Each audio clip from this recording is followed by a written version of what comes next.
We live in a world filled with noise. Very rarely do we spend time in silence. When we're with our friends and our family, the TV's going off, phones are going off. We are constantly distracted by images and noises. Finding time to spend time with God in silence can be difficult, but it can be done.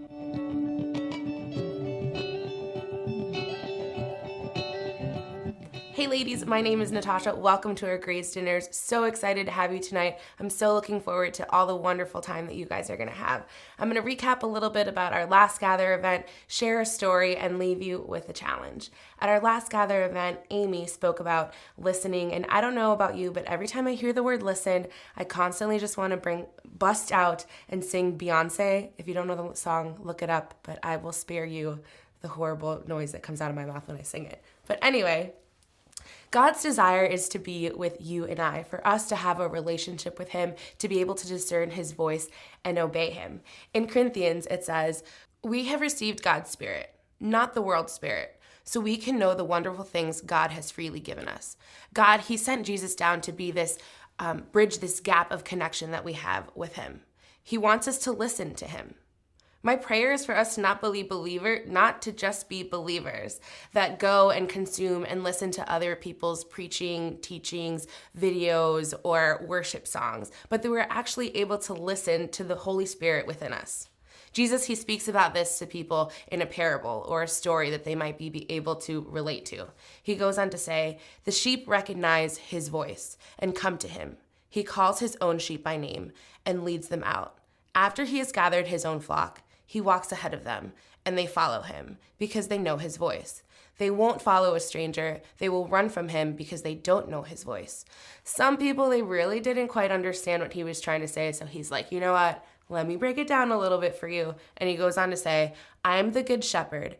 I know my own sheep, and they know me, just as my Father knows me, and I know my Father."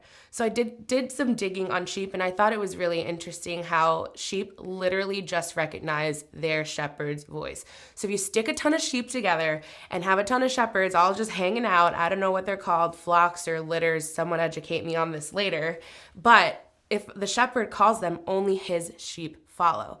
Just like you recognize your mom's voice on the phone or a child's cry, God's desire is for us to recognize His voice in the same way. And that only happens when we spend time in relationship with Him, in prayer, and asking Him to help us discern that voice. So after this last Gather event, I really just wanted to take some time, meditate, and pray on Amy's teaching about listening. It's something that I struggle with. I think if we're all honest, most of us do. How often are you sitting alone in silence and thinking about what God is trying to tell you, right? So I decided to go on a hike, and I like to listen to music and constantly distract myself and not really just be present in the moment. So I go up to my hike, and there's this little place that I like to go in Southwoods, and I like to bring my Bible, read, and take notes. So I'm doing all that still while listening to Spotify's Today's Top Hits playlist. All of a sudden, it just starts to rain, and I'm like, oh great, I have to go. So I quickly pack up all my things, and I put on my music, my headphones again, and I'm walking down, and I just feel something tugging at me, and it's just like, Tasha, put your headphones away and just be present. And I'm like, no, I really just want to listen to Beyonce, right? No, I hear the same thing again. Tasha, just put your headphone away and be present. So I was really stubborn and I didn't want to do it, but the whole purpose of me going out there was to spend time with God and be in prayer and know what He's trying to tell me, because I was like, God, I really got to teach on this and make a video, and this really makes me nervous, and I really want you to be at the center of it. But I was being stubborn and not listening to what the Holy Spirit inside me was trying to tell me, and listening to music. So after I took my headphones out and I finished my hike, it was just crazy when you feel the Holy Spirit stirring up inside of you. All of a sudden, all these ideas started coming at me, and it was honestly something that was really, really cool. So here's the thing about sheep. They don't negotiate, they don't argue, they're not stubborn, much like I was in the woods.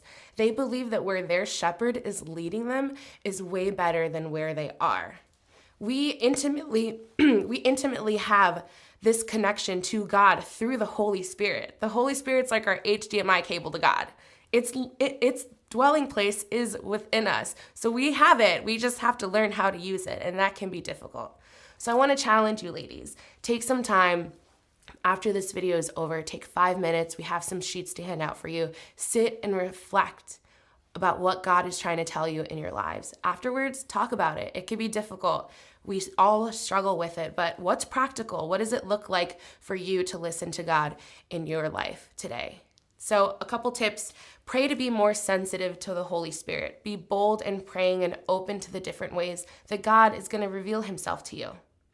I want to leave you with this thought. We are his sheep. We can hear his voice. He knows us. And because of that, we can have a relationship with God. Have a great evening.